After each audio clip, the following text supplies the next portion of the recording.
Picture the scene. You're in the supermarket, you spot a bottle of beer. How much would you pay for that? Probably somewhere in the region of a couple of pounds.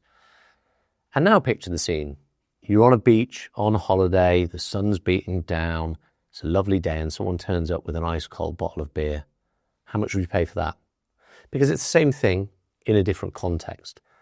And that brings us on to our third category of biases, which is that of context. No decisions made in isolation. Everything is shaped by the world around us.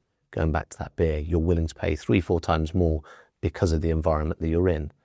And we like to think that logic drives all of our decision making, but the reality is the environment, our preconceptions have far more influence than we typically give them credit for.